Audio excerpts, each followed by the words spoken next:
வணக்கம் வாசகர்களே. இன்று நாம் கேட்க இருக்கும் கதை சாரு நிவேதிதா அவர்கள் எழுதிய பிளாக் நம்பர் 27 திரிலோக்புரி என்னும் சிறுகதை. தில்லியில் இதுவரை 7 வீடுகள் மாற்றி இப்போது இந்த மயூர் விகார் வீடு 8வது. ஒவ்வொரு வீட்டிலும் ஒவ்வொரு பிரச்சனை.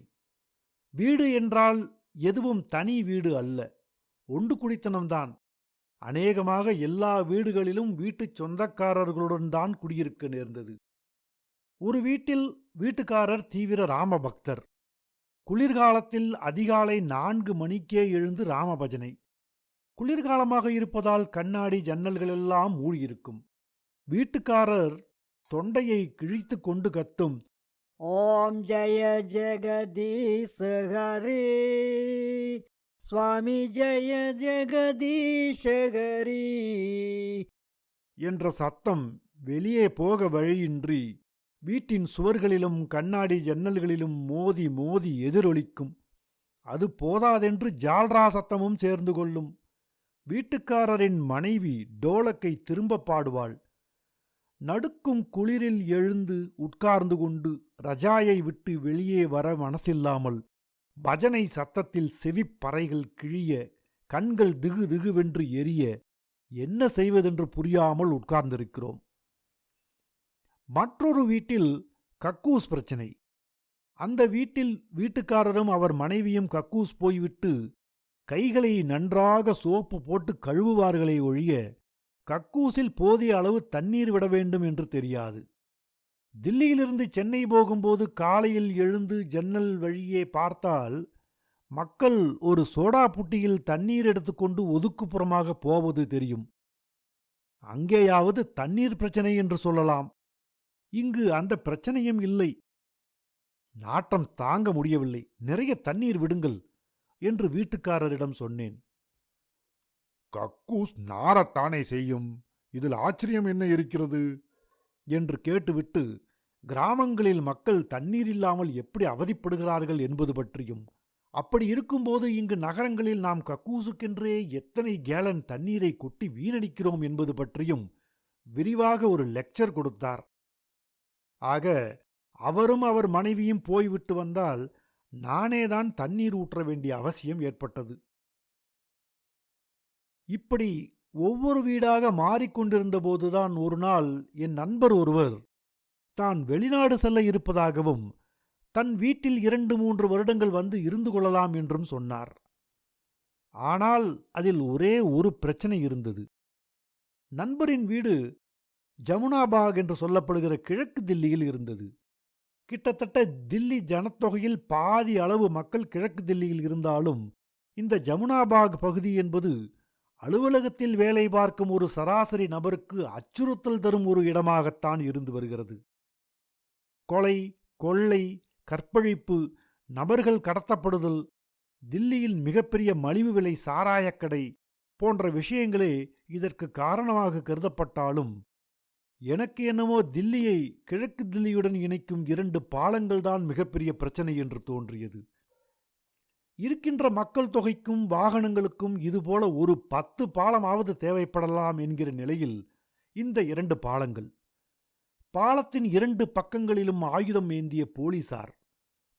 வாகனங்களை நிறுத்தி சோதித்து பார்ப்பதற்காக தடைகள். ஒவ்வொரு வாகனமும் இந்த தடையை தாண்டி செல்ல வேண்டியிருப்பதால் எப்போதுமே ஏற்பட்டு கொண்டிருக்கும் டிராஃபிக் ஜாம். ஒரு ஆள் நடந்து செல்லும் வேகத்தை விட குறைவான வேகத்தில்தான் வாகனங்கள் ஊர்ந்து செல்லும். இதற்கிடையில் ஏதாவது ஒரு வாகனம் முந்திச் செல்ல முயன்று ஏடாகூடமாக மாட்டிக்கொண்டு விட்டால் ஒரு வாகனம் கூட நகர முடியாமல் போய் நிலைமை சீராக பல மணி நேரம் ஆகும். பஸ்ஸை விட்டு இறங்கி ஓடச் செய்யும் அளவுக்கு எல்லா வாகனங்களிலிருந்தும் கேட்கும் ஹாரன் சப்தங்கள். பாலத்தை ஒவ்வொரு முறை தாண்டும் போதும் ஜமுனாபாகிற்கு வந்திருக்க வேண்டாம் என்று தோன்றும். மீனாவுக்கோ வேறுவிதமான கவலைகள்.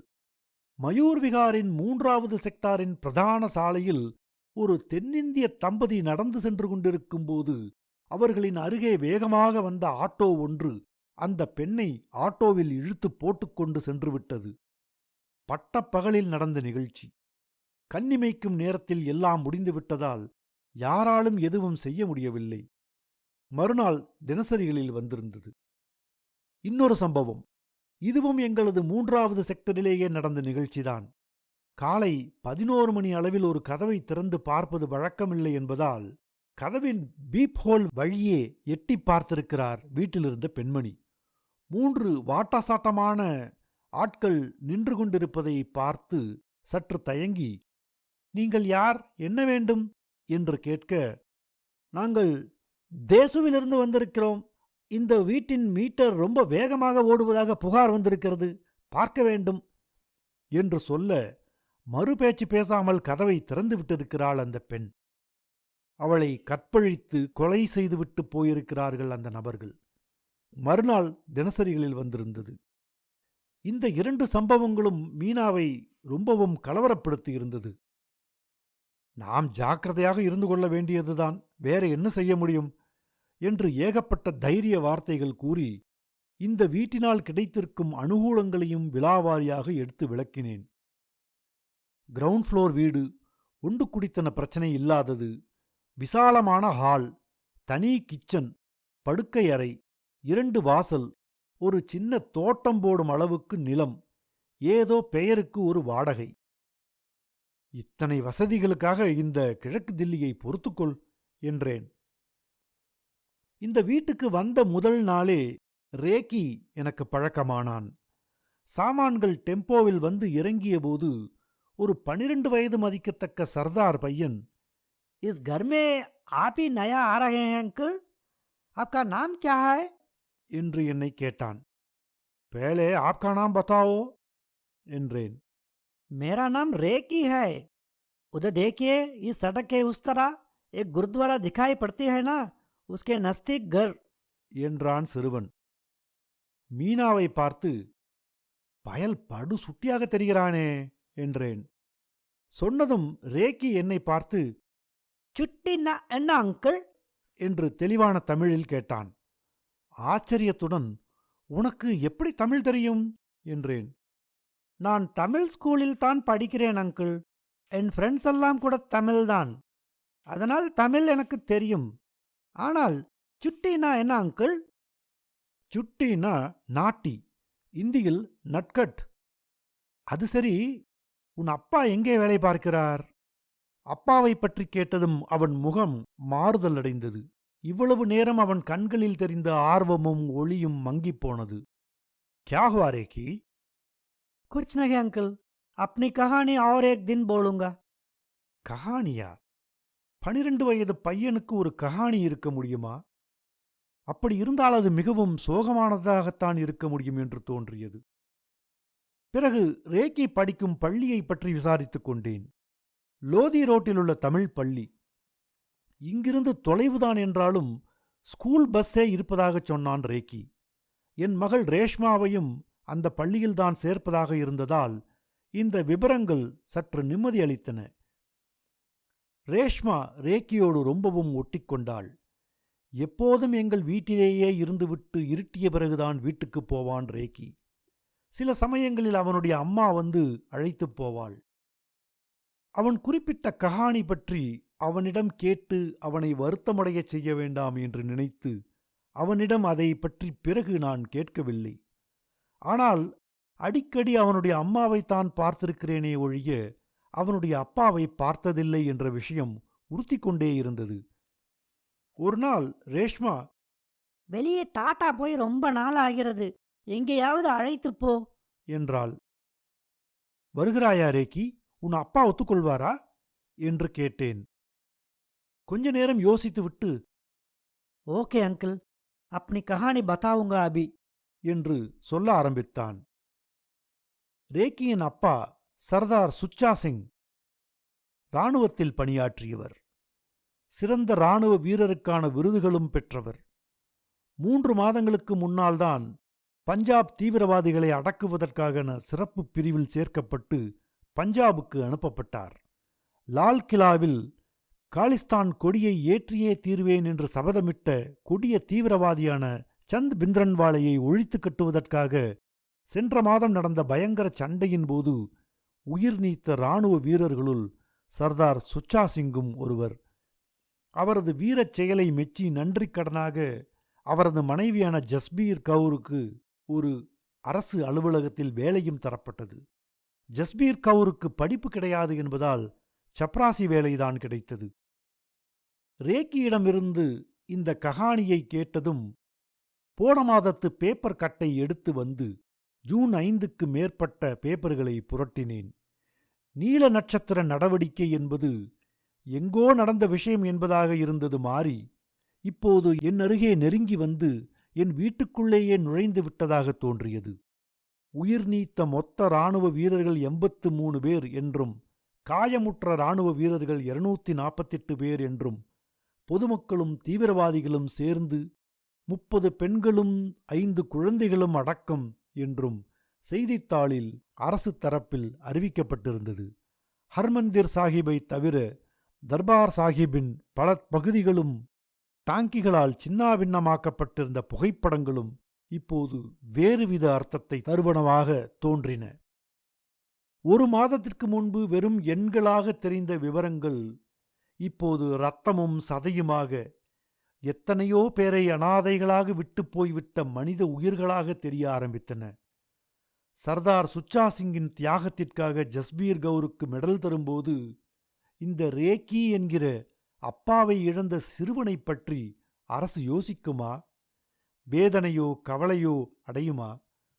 எந்த காரணத்திற்காக இவ்வளவு பேர் கொல்லப்பட்டார்கள்? எடுத்து விட்டெறிந்து செலவு செய்வதற்கு இந்த இராணுவ வீரர்களெல்லாம் அரசாங்கத்தின் பாக்கெட்டில் இருக்கும் நயா பைசாக்களா? மீண்டும் மீண்டும் அந்த செய்தித்தாள்களையே புரட்டிக் கொண்டிருந்தேன்.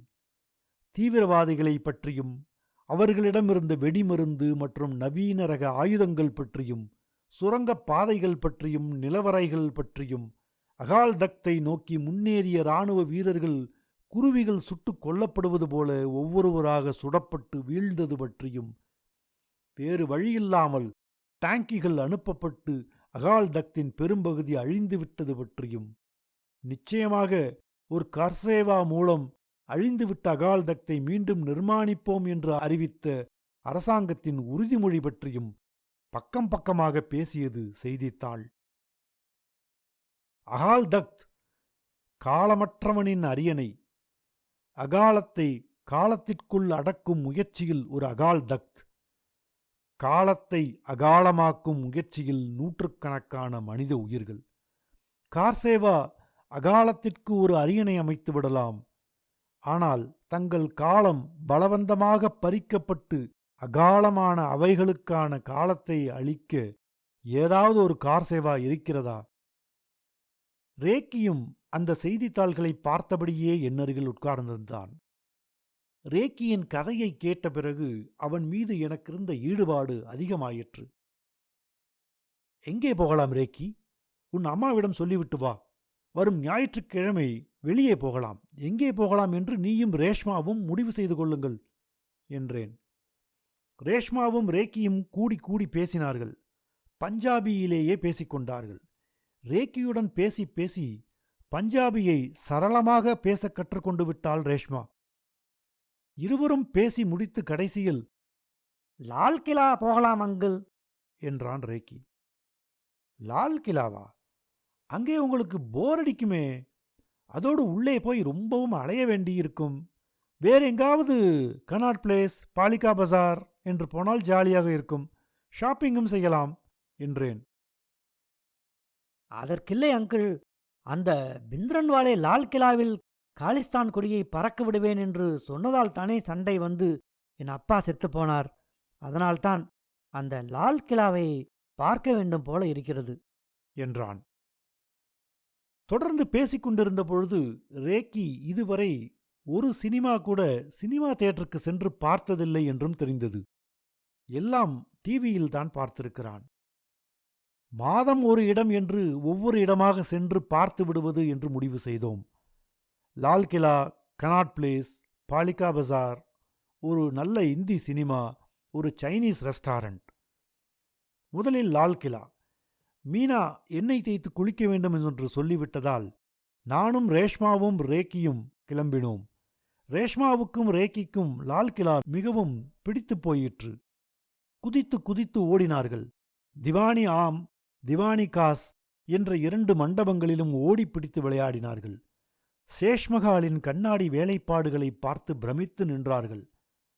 தங்கத்தால் செய்து வைரத்தால் இழைத்த மயிலாசனம் இங்கேதான் இருந்தது என்று எழுதப்பட்டிருந்த இடத்தில் நின்று கொண்டு அந்த மயிலாசனத்தை யார் எடுத்துப் போனது என்று கவலைப்பட்டார்கள். அவுரங்கசீப் கட்டிய பேர்ல் மாஸ்க் பூட்டியிருந்ததால் அதன் கதவிலிருந்த துளைகளின் வழியே எட்டிப் பார்த்தார்கள். ஒரு வழியாக எல்லாவற்றையும் முடித்துவிட்டு வெளியே வரும்போது அங்கே இருந்த இராணுவ முகாம்களைப் பார்த்தோம். ரேக்கி ஏதாவது கேட்பான் என்று எதிர்பார்த்தேன். அவன் ஒன்றும் கேட்கவில்லை. உற்சாகமாக ரேஷ்மாவுடன் பஞ்சாபியில் பேசிக்கொண்டு வந்தான். ரேஷ்மாவின் பஞ்சாபியையும் அவளுடைய உச்சிக் கொண்டையையும் பார்த்தால் அவளை ஒரு தமிழ் குழந்தை என்றே சொல்ல முடியாது போல் தோன்றியது. குழந்தைகள் இருவரும் பஞ்சாபியில் பேசிக்கொண்டு என்னுடன் தமிழில் பேசுவதையும் அவர்களுடன் வந்திருக்கும் ஒரு தென்னிந்தியனான என்னையும் மற்றவர்கள் மிகவும் ஆச்சரியத்துடன் திரும்பி திரும்பி பார்த்தார்கள். வெளியே வந்தபோது மணி 7 ஆகியிருந்தது. கோடைக்காலமாதலால் இன்னும் சூரியன் மறையவில்லை. குழந்தைகள் களைத்துப் போயிருந்ததால் இப்படியே பஸ் பிடித்து வீட்டுக்குப் போவதை விட கனாட் பிளேஸ் போய் சைனீஸ் ரெஸ்டாரண்டில் சாவகாசமாக பொழுதை கழித்துவிட்டு போகலாம் என்று தோன்றியது. ரேக்கியும் ரேஷ்மாவும் என் யோசனையைக் கேட்டு மீண்டும் உற்சாகமானார்கள். ரெஸ்டாரண்டின் உள்ளே நுழைந்ததும் அதன் அரையிருட்டு, மேலே தொங்கிக் கொண்டிருந்த அலங்கார வண்ண விளக்குகள், சர்வர்களின் நீண்ட தொப்பி, மேஜையின் மேல் ஒரு அலங்காரமான கிளாஸில் வைக்கப்பட்டிருந்த கைத்துடைக்கும் பேப்பர், மிக மெலிதாக ஒலித்துக் கொண்டிருந்த பாப் இசை எல்லாமாகச் சேர்ந்து அந்த சூழலை ஏதோ ஒரு கனவுலகத்தைப் போல ஆக்கியிருந்தது. ஆச்சரியத்துடன் சுற்றும் முற்றும் பார்த்த ரேஷ்மா, சினிமாவில் பார்ப்பது போல் இருக்கிறதே என்றாள். ஆனால் நான் என் அப்பாவுடன் ஒரு தடவை கூட இது மாதிரி இடங்களுக்குப் போனதில்லை என்றான் ரேக்கி. கொஞ்சம் கூட தன் வருத்தத்தை வெளியில் காண்பித்துக் கொள்ளாமல் வெகு சாதாரணமான தொனியில் சொன்னான். மெனுவை கொண்டு வந்து கொடுத்தார் சர்வர். இருட்டில் கொஞ்சம் சிரமப்பட்டுதான் படிக்க வேண்டியிருந்தது. முதலில் 3 சிக்கன் சூப் கொண்டு வாருங்கள், மற்றதை அப்புறம் சொல்கிறேன் என்றேன். Chole bhatura, palak paneer, kofta, naan, bread peas masala, aloo fry என்று ஐட்டங்களின் சாதக பாதகங்களை பற்றி விவாதித்துவிட்டு கடைசியில் 2 சிக்கன் நூடுல்ஸ் வாங்கி 3ஆக பங்கிட்டுச் சாப்பிடலாம் என்று முடிவாயிற்று. இவ்வளவு பெரிய இடத்திற்கு வந்து வெறும் நூடுல்ஸ் தானா என்று கேட்டேன். அதையே சாப்பிடலாம் அங்கிள், மற்ற ஐட்டம் எல்லாம் தான் வீட்டிலேயே கிடைக்கிறதே. அதோடு சாப்பாடா முக்கியம், இந்த இடமே போதுமே அங்கிள் என்றான் ரேக்கி. சொல்லிவிட்டு உடனே இந்த மாதிரி ஒரு இடத்திற்கு கூட என் டாடியுடன் போனதில்லை அங்கிள் என்றான். அவர் இங்கே வேலையில் இருந்தபோது எப்போது பார்த்தாலும் வேலை வேலை என்றுதான் கிடந்தாரே ஒழிய ஒரு இடத்திற்கு கூட என்னை அழைத்து போனதில்லை. இப்படியே வேலை வேலை என்று இரவு பகலாக அலைந்தால் பைத்தியம்தான் பிடிக்கும் என்று சொல்லுவாள் மம்மி. ஆனாலும் அவர் அதை கண்டுகொண்டதே இல்லை. எது கேட்டாலும் அதை வாங்கி கொண்டு வந்து தருவார், அல்லது மம்மியிடம் பணம் கொடுத்து வாங்கித் தரச் சொல்லுவார். ஆனால் ஒரு தடவை கூட சூப் தோ பகுத் படியா ஹை அங்கிள். ஒரு தடவை தாஜ்மஹால் போயிருக்கிறோம், அப்போது கூட டாடி எங்களுடன் வரவில்லை. வீட்டுக்கு வந்திருந்த சாச்சி கூடத்தான் நாங்கள் போனோம். ரொம்ப அன்பாகவும் செல்லமாகவும் பேசி தட்டி கழித்து விடுவார். நானும் விடாப்பிடியாக அவருடன் பேசி பேசி ஒரு முறையாவது எங்களுடன் வரவேண்டும் என்று சொல்லி கடைசியில் தர்பார் சாஹிப் போவது என்று முடிவாயிற்று. ஆனால் அதே சமயத்தில்தான் தர்பார் சாஹிப்பில் ஏதோ பிரச்சனை என்று சொல்லி அவருக்கு அங்கே ஸ்பெஷல் டியூட்டி போட்டார்கள். மம்மியுடனும் என்னுடனும் சேர்ந்து மூவருமாக தர்பார் சாஹிப் போக இருந்த சமயத்தில்தான் அவர் மட்டும் ஸ்பெஷல் டியூட்டியில் போனார். திரும்பி வந்து அழைத்துச் செல்கிறேன், நிச்சயம் நாம் ஒன்றாக சேர்ந்து போகலாம் என்று சொல்லிவிட்டு போனார். ஆனால் டாடி திரும்பவே இல்லை அங்கிள். இன்னும் கொஞ்ச நாள் கழித்து மம்மியை அழைத்து மெடல் கொடுப்பார்கள். இராணுவ உடுப்பில் கம்பீரமாக இருந்த டாடி ஒரு சின்ன உலோகமாக மாறிவிடுவார். உலோகத்துடன் பேச முடியுமா அங்கிள்? ஆவியிடம் உங்களுக்கு நம்பிக்கையுண்டா அங்கிள்? ஆவியுடன் நாம் பேச முடியும் என்கிறார்களே, அது உண்மையா? அது உண்மையானால் என் டாடியின் ஆவியுடன் நான் பேச வேண்டும். பேசி என்னை ஏன் ஒரு முறை கூட உங்களுடன் வெளியே அழைத்துப் போனதில்லை என்று கேட்க வேண்டும். அவர் ஒருவேளை ஒரு முரட்டு அப்பாவாக எதற்கெடுத்தாலும் அடித்துக் கொண்டும் திட்டிக் கொண்டும் இருந்திருந்தால் கூட பரவாயில்லை அங்கிள். அவர் என்னை ஒரு வார்த்தை கூட திட்டியதில்லை. டாடி வீட்டில் இருந்த நேரம் குறைவு. அநேகமாக எல்லா நாட்களிலும் நைட் டியூட்டி. பகலில் நான் ஸ்கூலுக்கு கிளம்புகிற நேரத்தில்தான் வருவார். வந்தவுடன் என்னை அணைத்து முத்தமிடுவார், கொஞ்சுவார். ஸ்கூலுக்கு போகாமலேயே இருந்து விடலாம் என்று இருக்கும். ஆனால் மம்மி திட்டுவாள். போய்விடுவேன். மதியம் 3 மணிக்கு ஸ்கூல் முடிந்து வந்து பார்த்தால் அவருடைய பைக் இருக்காது. நைட் டியூட்டிக்கு இப்போதே ஏன் போக வேண்டும் மம்மி என்று கேட்டால், இப்போது சொன்னால் உனக்கு புரியாது. நீ வளர்ந்து பெரியவனான பிறகு சொல்கிறேன் என்பாள் மம்மி. பகல் டியூட்டியாக இருந்தால்தான் டாடியோடு கொஞ்ச நேரம் பேசிக்கொண்டிருக்க முடியும். இரவு 8 மணிக்கு வீட்டுக்கு வருகிறவர் நான் தூங்கும் வரை பக்கத்திலேயே உட்கார்ந்து பேசிக் கொண்டிருப்பார். டாடியின் ஆவியுடன் பேச முடிந்தால் ஏன் என்னையும் மம்மியையும் ஒரு முறை கூட வெளியே அழைத்துப் போனதில்லை? வேலை வேலை என்று வேலையே கதியாக இருந்து வேலையிலேயே உயிர் விடவா திருமணம் செய்து கொண்டீர்கள் என்று கேட்க வேண்டும். ஆவியுடன் பேச முடியுமா அங்கிள்? உணர்ச்சியை குரலிலோ முகத்திலோ வெளிக்காட்டிக் கொள்ளாமல், அழாமல், வேறு யாருக்கோ நடந்த ஒன்றைப் பற்றி விவரிப்பது போல சொன்னான் ரேக்கி. லால் கிலாவுக்கு போய் வந்த பிறகு ஒரு முறை கனாட் பிளேஸும் பாலிகா பஜாரும் மற்றொரு முறை பிரகதி மைதானமும் போய் வந்தோம். ஆனால் சினிமாவுக்கு மட்டும் போக முடியாமலேயே இருந்தது. ரேஷ்மாவுக்கு பிடித்த படம் ரேக்கிக்கு பிடிக்கவில்லை. ரேக்கிக்கு பிடித்த படம் ரேஷ்மாவுக்கு பிடிக்கவில்லை. எனக்கு பிடித்த படமோ குழந்தைகளை அழைத்து கொண்டு போக முடியாத படமாக இருந்தது. கடைசியில் ஒரு வழியாக அடுத்த ஞாயிற்றுக்கிழமை கனாட் பிளேஸ் போய் எந்த தியேட்டரில் டிக்கெட் கிடைக்கிறதோ அந்த படத்திற்கு போய்விடுவது என்று முடிவு செய்தோம். ஞாயிற்றுக்கிழமைக்காக ரேக்கியும் ரேஷ்மாவும் ஆசையுடன் காத்து கொண்டிருந்தபோது, அதற்கு முன்னதாக புதன்கிழமை காலை 10 மணி அளவில் அந்தச் செய்தி காட்டு தீயை போல் பரவி எங்கள் மயூர் விகாரை வந்து அடைந்தது. அன்று எனக்கு லேசான ஜுரமாக இருந்ததால் நான் ஆபீஸ் போகவில்லை. நான் போகாததால் மீனாவும் போகவில்லை. அப்போது பூஜா விடுமுறையாக இருந்ததால் ரேஷ்மாவை கிரஷில் விட்டுவிட்டு வர வேண்டும். ஆனால் நாங்கள் இருவருமே வீட்டில் இருந்ததால் ரேஷ்மாவும் கிரஷுக்கு போகவில்லை. அப்போதுதான் பிரதம மந்திரி சுட்டுக் கொல்லப்பட்டார் என்ற செய்தி வந்தது. முதலில் புரளி என்று நினைத்தோம். பிறகு கொஞ்ச நேரத்திலேயே அந்த செய்தி உண்மைதான் என்று தெரிந்துவிட்டது. வெளியே வந்து பார்த்தேன். கூட்டம் கூட்டமாக மக்கள் லாரிகளிலும் வேன்களிலும் கோஷம் எழுப்பிக் கொண்டு போய்க் கொண்டிருந்தார்கள். விசாரித்ததில் AIMS போவதாகச் சொன்னார்கள். பிரதம மந்திரியின் உடல் அங்கேதான் இருப்பதாக தெரிந்தது. செய்தி கிடைத்ததும் உடனடியாக டெப்போவுக்கு போய் சேர முடியாமல் வழியிலேயே மாட்டிக்கொண்ட DTC பஸ்ஸுகளை கொளுத்திவிட்டுக் கொண்டிருந்தார்கள் சிலர். எரியும் பஸ்களை பார்த்ததும் என்னை பயம் தொற்றிக்கொள்ள நான் நேராக வீட்டுக்கு திரும்பினேன்.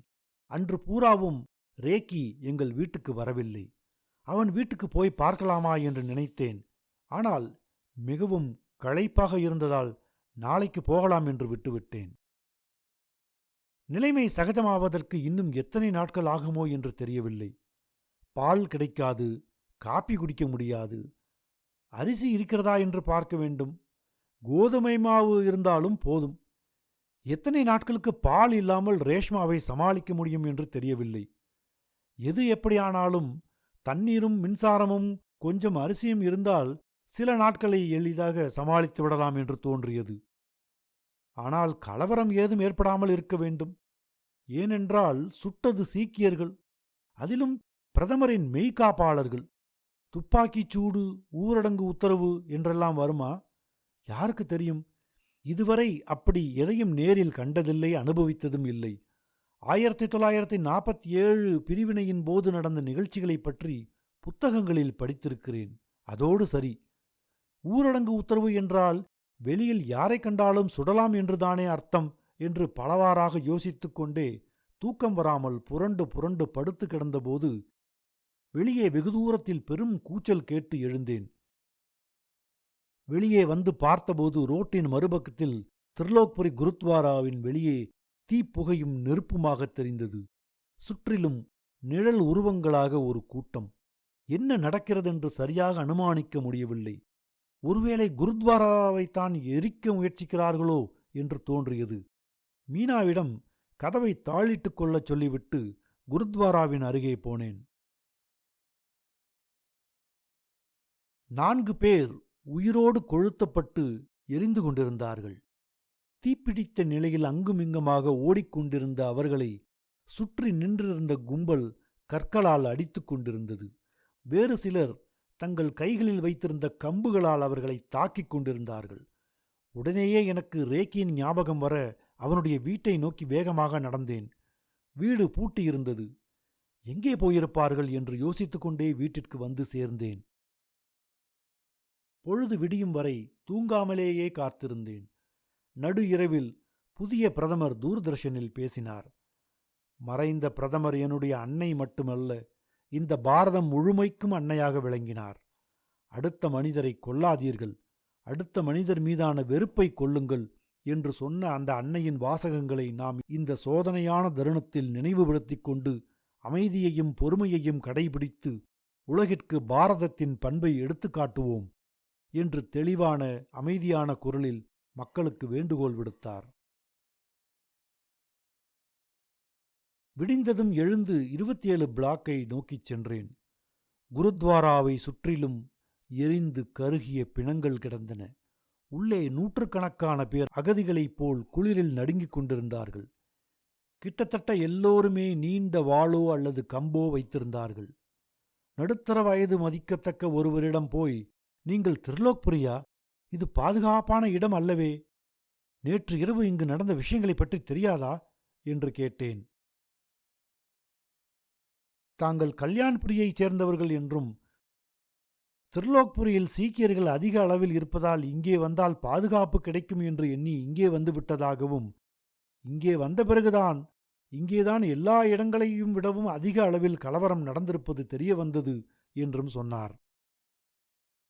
27வது பிளாக்குக்கு போய் பார்த்தேன். ஒரு வீட்டில் கூட ஆள் நடமாட்டம் இல்லை. கிட்டத்தட்ட எல்லா வீடுகளுமே பூட்டி கிடந்தது. திரும்பி குருத்வாராவுக்கே வந்தேன்.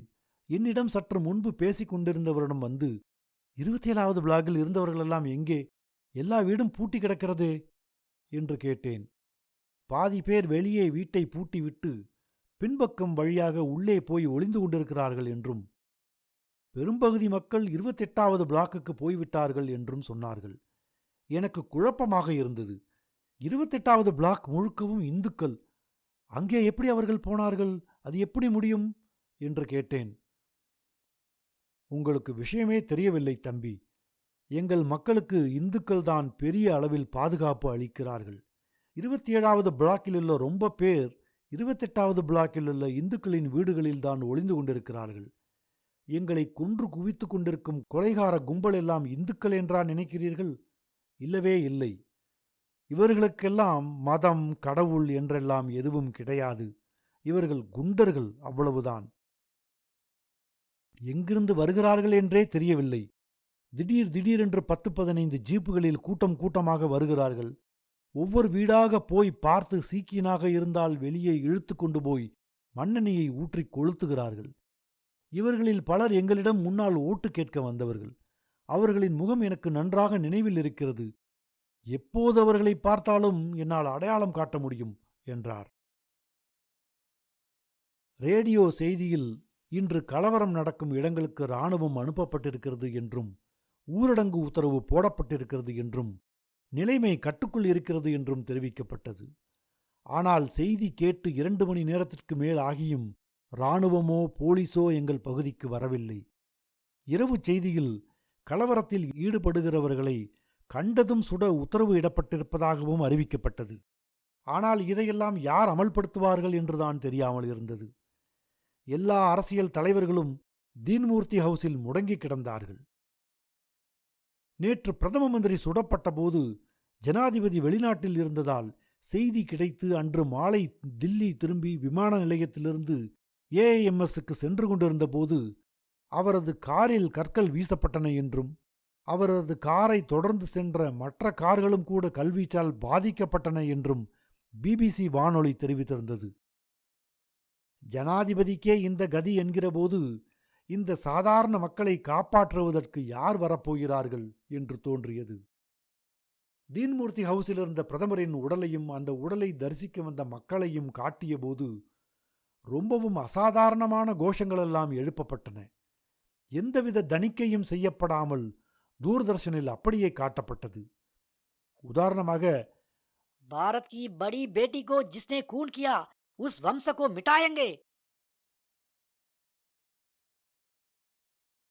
முந்தின இரவு முழுக்கவும் தூங்காத காரணத்தால் மிகவும் களைப்பாக இருந்தது. ஆனால் தூங்கவும் முடியவில்லை. அரை தூக்கமும் அரை விழிப்புமாக டிவிக்கு முன்னே உட்கார்ந்திருந்தேன்.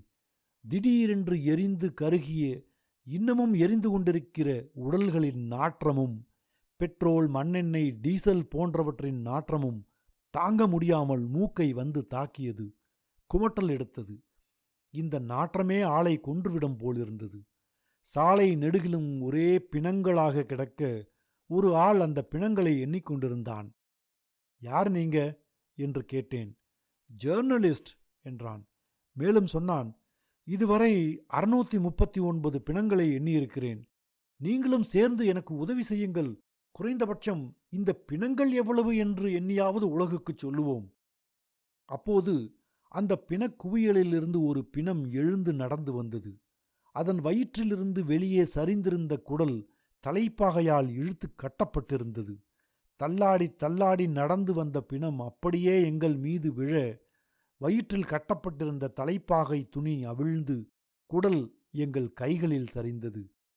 அதே சமயத்தில் யாரோ மடமடவென்று எதையோ தட்டும் ஓசை கேட்டது. கைத்தட்டல் சத்தமா என்று ஒரு கணம் சந்தேகம் எழுந்தது. அப்படியானால் நடந்தது நாடகமா? நாடகம் முடிந்து கைதட்டுகிறார்களா? 10-15 பறைகள் சேர்ந்து ஒலிப்பது போன்ற சத்தம். அலறிக்கொண்டு எழுந்தேன். எதிரே மீனா என்னை உலுக்கி எழுப்பிக் கொண்டிருந்தாள். என்ன இது? எவ்வளவு நேரம் எழுப்புவது? யாரோ கதவை தட்டுகிறார்கள். போய் பார்ப்போம் வாருங்கள் என்றாள். எழுந்து வந்து கதவை திறந்தேன். ரேக்கியும் அவன் அம்மாவும். அவர்களை உள்ளே அழைத்து கதவை சாத்திவிட்டு, என்ன ஆயிற்று? உங்கள் வீட்டுக்கு வந்தேன், வீடு பூட்டியிருந்தது. எங்கே போயிருந்தீர்கள் என்று பதற்றத்துடன் கேட்டேன். அவர்கள் இருவராலும் ஒன்றும் பேச முடியவில்லை. தண்ணீர் எடுத்து வந்து கொடுத்தேன். தண்ணீரை குடித்துவிட்டு சற்று ஆசுவாசமாகி ரேக்கியின் அம்மா பேச ஆரம்பித்தாள். கலவரம் ஆரம்பித்த உடனேயே எல்லோரும் ஓடிப்போய் 28வது பிளாக்கில் உள்ள இந்துக்களின் வீடுகளில் ஒளிந்து விட்டதாகவும், ஆனால் இன்று அங்கேயும் கும்பல் வந்து தேடுவதாகவும், இன்று பூராவும் இருவரும் அவர்கள் ஒளிந்திருந்த வீட்டின் ரஜாய் பெட்டியிலேயே மறைந்திருந்ததாகவும், இனிமேலும் அங்கே இருப்பது ஆபத்து என்று எண்ணியே ஓடி வந்து விட்டதாகவும் சொன்னாள். உடனே போய் கத்திரிக்கோலை எடுத்து வந்து ரேக்கியின் நீண்ட முடியை வெட்டி ஒரு சுமாரான கிராப்பாக மாற்றினேன். அவன் அம்மா பார்த்து கொண்டிருந்தாள். ஒன்றும் சொல்லவில்லை. அவளிடமும் ரேக்கியிடமும், இனி உங்கள் பெயர் பிந்தியா, ரேக்கியின் பெயர் ராகேஷ் என்று சொல்லி, இனிமேல் இங்கிருந்து போகும் வரை சல்வாருக்கு பதிலாக புடவையை கட்டிக்கொள்ளுங்கள் என்று கேட்டுக்கொண்டு மீனாவிடம் அவளுக்கு புடவை கொடுக்கச் சொன்னேன். மறுநாள் காலை இராணுவமும் போலீஸும் வந்தது. ஆனால் அவர்கள் வந்த பிறகும் ஜீப்புகளில் இருந்த கும்பலை அவர்களால் ஒன்றும் செய்ய முடியவில்லை. இந்த முறை ஜீப்புகளில் வந்த கும்பல் வீடுகளை நோக்கி போகாமல் நேராக ரேஷன் கடைக்கு போய் அந்த கடைக்காரரை சாவியுடன் அழைத்து வரச் செய்தது. அவர் வந்து சேர்ந்ததும் கடை திறக்கப்பட்டு ரேஷன் கார்டு வைத்திருப்பவர்களின் பெயர்கள் மற்றும் முகவரி அடங்கிய ரிஜிஸ்டர் தேடி எடுக்கப்பட்டது. அதிலிருந்த பெயர்களை வைத்து எந்தெந்த வீட்டு எண்கள் சீக்கியர்களுடையது என்று குறித்து கொள்ளப்பட்டது. அப்போதுதான் கூட்டத்தில் வேடிக்கை பார்த்து கொண்டிருந்த எனக்கு விஷயம் புரிய ஆரம்பித்தது. வீட்டு எண்களை குறித்து கொண்டு அந்த கும்பல் பக்கத்தில் இருந்த மண்ணெண்ணெய் கடையை நோக்கிச் சென்றது. அதற்குள் அந்த கடைக்காரரே கடையை திறந்து வைத்திருந்தார். மண்ணெண்ணெய் ட்ரம்களும் டின்களும் ஜீப்பில் ஏற்றப்பட்டன. நான் வேக வேகமாய் ஓடி வந்து குருத்வாராவின் அருகே முகாமிட்டிருந்த இராணுவ சிப்பாய்களிடம் விஷயத்தை சொன்னேன். அதை அவர்கள் காதிலேயே போட்டுக்கொள்ளவில்லை. எங்களால் எதுவும் செய்வதற்கில்லை என்றார்கள். கலவரம் செய்பவர்களை கண்டதும் சுடுவதற்கு உத்தரவிட்டிருப்பதாக டிவியில் சொன்னார்களே என்று கேட்டேன். அப்படியானால் போய் டிவியில் கேளுங்கள் என்று சொன்னார் ஒரு சிப்பாய். இதையெல்லாம் வேடிக்கை பார்த்து கொண்டிருந்த ஒரு வயதான போலீஸ்காரர் என்னை கூப்பிட்டு, தம்பி, பிரதம மந்திரியை சுட்ட 2 பேருமே போலீஸ்காரர்கள். அதனால் எங்கள் போலீஸ் துறையே பயந்து போய் கிடக்கிறது. இறுதிச் சடங்கு முடிந்த பிறகு யார் யார் தலை உருளப் போகிறதோ என்று எங்கள் பெரிய அதிகாரிகளே பயந்து கொண்டிருக்கிறார்கள். இந்த நிலையில் நாங்கள் என்ன செய்ய முடியும்? நாங்கள் இந்த கும்பலை சுட்டால் எங்கள் கதி என்னவாகும்? எங்கள் வேலைக்கு என்ன உத்தரவாதம்? இந்த கும்பலில் இருப்பவர்களெல்லாம் யார் என்று நினைக்கிறாய்? எல்லாம் எங்கள் அதிகாரிகளுக்கே உத்தரவு போடுகிற கூட்டம். தெரியுமா உனக்கு? பேசாமல் போய் டிவியை பார்த்து கொண்டு வீட்டுக்குள்ளேயே இரு என்றார். போலீஸ்காரர் சொன்னது போல் வீட்டுக்கு போகாமல் குருத்வாராவின் உள்ளே போனேன். முந்தின நாள் சந்தித்த கல்யாண்புரிக்காரர்களிடம் வாள், கம்பு என்று கொஞ்சம் ஆயுதங்கள் இருந்ததால் அவர்களிடம் சொல்லலாம் என்று நினைத்தேன். ஆனால் குருத்வாராவில் ஒரு எறும்பு கூட இல்லை. சுத்தமாக அத்தனை பேருமே கொல்லப்பட்டு விட்டார்களா? தப்பியிருந்தால் எங்கே போயிருக்க முடியும்? ஒன்றுமே புரியவில்லை. என்ன செய்வதென்று யோசித்துக் கொண்டிருக்கும் போதே அந்த ஜீப் கும்பல் ஒரு பெரிய கூட்டத்தை இழுத்து கொண்டு வந்தது. கூட்டத்தில் ஒரு பெண் கூட இல்லை. எல்லோரும் ஆண்கள். 4-5 வயது குழந்தைகள் கூட இருந்தார்கள். அவர்கள் தலையில் டின் டின்னாக பெட்ரோலையும் மண்ணெண்ணையும் ஊற்றி நெருப்பு வைத்தார்கள். திமிரிக்கொண்டு ஓடியவர்களை நீண்ட அரிவாளால் வெட்டிச் சாய்த்தார்கள். திரிலோக்புரியில் ஒரு சீக்கிய ஆண் கூட மிஞ்சி இருக்க மாட்டான் என்று தோன்றியது.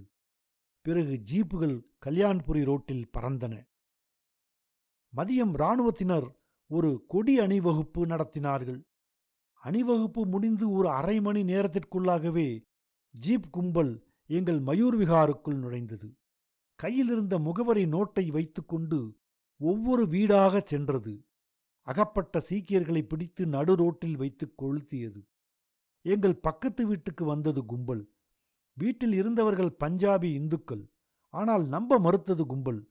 பூஜை அறையெல்லாம் காட்டினார்கள். அப்புறமாகத்தான் முகவரி நோட்டை வைத்திருந்தவர், தர்பாரா சிங் கோன் ஹை என்று கத்தினார். அந்த வீட்டுக்காரர், ஓ இஸ் கர் கா மாலிக் ஹை, ஓ திலக்புரி மே ரஹ்தா ஹை என்றார். ஏதோ பேலே போல்னா தா யார் என்று சொல்லிவிட்டு எங்கள் வீட்டை நோக்கி வந்தது கும்பல். அவர்கள் கேட்பதற்கு முன்னாலேயே ரேக்கியையும் ஜஸ்பீரையும் அழைத்து வந்து, இவர்கள் என் பாபி, பெயர் பிந்தியா, என் அண்ணன் இராணுவத்தில் இருக்கிறான், அவன் இவர்களை லவ் மேரேஜ் செய்து கொண்டான், இவன் அவர்களின் பையன் ராகேஷ், என் அண்ணன் இப்போது ஆக்ராவுக்கு ஸ்பெஷல் டியூட்டியில் போயிருப்பதால் இவர்கள் இங்கே எங்களுடன் தங்கியிருக்கிறார்கள் என்று சொன்னேன். வந்திருந்த கும்பல் சற்று குழப்பத்துடன் பார்த்தது. கும்பலின் தலைவனைப் போலிருந்த ஆள் ரேஷ்மாவை பார்த்து, துமாரா நாம் கியா ஹை என்று கேட்டான். அவள் பயத்துடன் என்னை பார்த்தாள். நான் ரேஷ்மா என்றேன். அந்த ஆள் ரேஷ்மாவின் தலையை வருடி, கியோ டர்த்தி ஹோ பேட்டி, துமே ஹம் குச் நஹி கரோங்கே என்று சொல்லிவிட்டு என்னை பார்த்து, மദ്രാसी பாபு, तुम्हारे घर में अपनी गांव की लड़की आई है, उम्मीद है कि तुम झूठ नहीं बोलेगे, अगर ये झूठ निकला तुम्हें नहीं छोड़ेंगे என்று எச்சரித்தான். அன்றைய இரவு டிவியில் இன்று 15 பேர் அல்லது அநேகமாக 20 பேர் இறந்திருக்கலாம், ஆனாலும் நிலைமை கட்டுக்குள் தான் இருக்கிறது என்று தெரிவித்தார் போலீஸ் கமிஷனர். அடுத்து பேசிய கவர்னர், நிலைமை கட்டுக்குள் தான் இருக்கிறது, இன்று எந்தவித அசம்பாவிதங்களும் நடக்கவில்லை என்று தகவல் கிடைத்திருக்கிறது என்று சொன்னார். ஆனால் பிபிசியில் கேட்டபோது இன்றைய தினம்தான் இந்த 3 நாட்களிலேயே மிகவும் உச்சகட்ட கலவரங்கள் நடந்த தினமாக தெரிவித்தது. தீஸ்ஹசாரி போலீஸ் மார்ச்சுவரியில் 200 உடல்கள் கிடந்ததாகவும், கிழக்கு தில்லியில் ஷக்கர்பூர், கல்யாண்புரி, ஷாதரா, கிருஷ்ணா நகர், பட்பட்கஞ்ச், ஷிவ்புரி, சந்தர் நகர், காந்தி நகர், கீதா காலனி, துர்காபூர், பஜன்புரா, சீமாபுரி போன்ற இடங்களில் 1000 பேர் கொல்லப்பட்டதாகவும், ஆனால் அதே கிழக்கு தில்லியில் நத்து காலனி மற்றும் திரிலோக்புரி என்ற 2 இடங்களில் மட்டுமே 1000 பேர் கொல்லப்பட்டதாகவும், மேற்கு தில்லியில் மங்கோல்புரி, சுல்தான்புரி, புத்விகார் போன்ற இடங்களிலும், வடக்கு தில்லியில் நரேலா, ஜஹாங்கீர்புரி என்ற இடங்களிலும், பல காலனிகளில் ஒரு ஆண் கூட விடப்படாமல் அத்தனை ஆண்களும் கொல்லப்பட்டதாகவும் ரயில்களில் வெறும் பிணங்களே வந்து சேர்ந்ததாகவும் புதுதில்லியைத் தவிர மற்றபடி தில்லி முழுவதிலுமே போலீஸே இல்லாதது போன்ற தோற்றத்தை தருவதாகவும் எங்காவது ஓரிரண்டு இடங்களில் தென்படும் இராணுவம் கூட எதுவும் செய்ய முடியாமல் வெறும் பார்வையாளர்களாகவே நின்று கொண்டிருப்பதாகவும் பிபிசியில் சொன்னார்கள். காலையில் எழுந்து திரிலோக்புரி சென்றேன். சாலைகளிலும் தெருக்களிலும் கருகிய உடல்களும் அடித்துக் கொல்லப்பட்ட உடல்களும் துண்டு துண்டாக வெட்டப்பட்ட உடல் உறுப்புகளும் இறைந்து கிடந்தன. கிட்டத்தட்ட 500 உடல்களாவது இருக்கலாம் என்று தோன்றியது. 24வது பிளாக்கின் எல்லா வீடுகளுமே எரிந்து கரிக்கட்டைகளாக நின்றன. ரேக்கியின் வீடும் தப்பியிருக்கவில்லை. சுற்றி சுற்றி வந்து 28வது பிளாக்குக்கு வந்து சேர்ந்தேன். இராணுவ லாரிகளில் உடல்களை எடுத்து போட்டு கொண்டிருந்தார்கள். அப்போதுதான் அந்த காட்சியை பார்த்தேன். அதை ஒரு குடிசை என்று சொல்ல முடியாது. ஷெட் அல்லது கூடாரம், அல்லது அதை அப்படி சொல்லலாம் என்றே தெரியவில்லை. கையில் கிடைத்ததையெல்லாம் வைத்து அந்த கூடாரம் கட்டப்பட்டிருந்தது. சுற்றிலும் மரப்பலகைகள், மேலே தார்பாலின், பலகையில்லாத இடங்களில் முள்வேலி, தகரம். நேற்று இரவு எரிக்கப்பட்டிருக்க வேண்டும். பிணங்களை அப்புறப்படுத்திக் கொண்டிருந்த இராணுவ சிப்பாய்கள் முழுக்கவும் எரிந்து போன அந்த கூடாரத்தை அதிர்ச்சியுடன் பார்த்து கொண்டிருந்தார்கள். நெருங்கி போய் பார்த்தேன். மேலே போடப்பட்டிருந்த தார்பாலின் எரிந்து மொட்டையாக இருந்தது. மேலே ஒரு ஓரத்தில் 4-5 பலகைகள் செருகப்பட்டு கீழே அதற்கு பிடிமானமாக ஒரு கம்பு நடப்பட்டிருந்தது. முழுக்க எரிந்திராத அந்த கம்பில் தொங்கி நின்றது பலகை. பலகையின் மேல் முழங்காலை கைகளால் கட்டிக்கொண்டு முழங்கால்களுக்கிடையே முகத்தை பதுக்கிக் கொண்டு அமர்ந்த நிலையில் இருந்தன 2 சிறிய உடல்கள். ஒரு குழந்தைக்கு 4 வயது இருக்கலாம். மற்றொரு குழந்தைக்கு 6 அல்லது 7 இருக்கலாம். ஒரு இளம் சிப்பாய் அந்த காட்சியை பார்த்து முகத்தை மூடி அழுது கொண்டிருந்தான். எரிந்து நின்ற கதவை உதைத்து திறந்த பொழுது உள்ளே ஒரு 60 வயது மதிக்கத்தக்க ஒருவர் அந்த குழந்தைகளை நோக்கி ஒரு கையை உயர்த்தியபடியே நின்று கொண்டிருந்தார், உடல் கருகிய நிலையில். அந்த பிளாக்கில் இருந்த அத்தனை பேருமே அங்கே கூடிவிட்டார்கள். பிணங்களையே பெரும் எண்ணிக்கையில் பார்த்து பார்த்து செத்துப் போயிருந்த உணர்வுகள் திடீரென்று உயிர் பெற்று அதிர்ந்தன. நேற்று மாலை ஒரு இந்துவின் வீட்டில் ஒளிந்திருந்த இந்த சீக்கிய கிழவரும் அவருடைய பேரன்களும் ஜீப்பில் வந்த கும்பலால் கண்டுபிடிக்கப்பட்டு அவர்கள் துரத்த ஓடி வந்து இந்த குடிசையில் ஒளிந்ததாகவும், துரத்தி வந்த கும்பல் அதற்கு மேல் குடிசையில் போகாமல் अच्छा हुआ इनको जला के इधर ही लोडी बनाएंगे என்று சொல்லி அந்த குடிசையையே கொளுத்தி விட்டு விட்டதாகவும் சொன்னார்கள் அந்த காலனிவாசிகள். பிணங்கள் அப்புறப்படுத்தப்படுவதையும் தொடர்ந்து வந்து கொண்டிருந்த இராணுவ லாரிகளையும் பார்த்த பிறகு அந்த பிளாக்கில் ஒளிந்திருந்து மிஞ்சிய பெண்களும் குழந்தைகளும் ஒவ்வொரு வீட்டிலிருந்தும் வெளியே வந்தார்கள். தங்கள் வீட்டு ஆண்கள் அத்தனை பேரையும் இழந்து அழுது கொண்டிருந்த அவர்களையும் இராணுவத்தினர் தங்கள் லாரிகளில் ஏற்றிக்கொண்டு சென்றார்கள். வீட்டுக்கு வந்தேன். 27வது பிளாக் முழுவதும் எரிந்துவிட்ட செய்தியை ரேக்கியிடமோ அவன் அம்மாவிடமோ சொல்லவில்லை. தீன்மூர்த்தி ஹவுஸில் அடைபட்டிருந்த தலைவர்கள் இன்று கலைந்திருப்பார்கள். நாளை நிலைமை சீரடையலாம் என்று தோன்றுகிறது என்று மீனாவிடம் சொல்லிக் கொண்டிருந்த போது கதவை யாரோ விரல் நுனியால் தட்டுவது போல் சத்தம் கேட்டது. இவ்வளவு நாசூக்காக கதவை தட்டுவது யார் என்று யோசித்துக் கொண்டே கதவை திறந்தால் நேற்றைக்கு முன்தினம் வந்து போன அதே கும்பல்.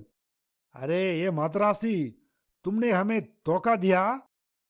மதராசி, நீ எங்களை ஏமாற்றி விட்டாய் அல்லவா என்று சொல்லி ஒருவன் என் கன்னத்தில் அறைந்தான். மற்றொருவன், நஹி பாய், இஸ் மதராசிக்கோ சோடோ, கஹா ஹை சர்தார். இந்த மதராசியை விட்டுவிடு, அந்த சர்தார் எங்கே என்று சத்தமாக கேட்டான். வெளியே நடந்த சச்சரவை கேட்டு வீட்டிலிருந்த அனைவரும் வெளியே வர கும்பலில் ஒருவன் ரேக்கியின் கழுத்தை பிடித்து தள்ளி கொண்டு போனான். தள்ளிய வேகத்தில் கீழே விழுந்த ரேக்கியின் மூக்கு உடைந்து ரத்தம் கொட்டியது. கையில் ஒரு டின்னை வைத்திருந்த ஒருவன், இதரே லோடி பனாயங்கே என்று சொல்ல, மற்றொருவன், நஹி பையா, பெட்ரோல் காஃபி நஹி ஹை, सड़क पर और 4 लोग हैं, सबको मिला के लोडी बनाएंगे, एक एक करके पेट्रोल को खत्म नहीं करना என்று சொல்லிக்கொண்டே ரேக்கியை ஜீப்புக்குள் தூக்கி போட்டு ஜீப்பை கிளப்பினான் ஒருவன். கும்பலும் ஜீப்புக்குள் ஏறிக்கொண்டது. ஜஸ்பீரும் மீனாவும் ஜீப்பை துரத்தி கொண்டே ஓட, அவர்கள் பின்னால் ஓடிய ரேஷ்மாவை தூக்கிக் கொண்டு செயலற்று நின்றேன் நான்.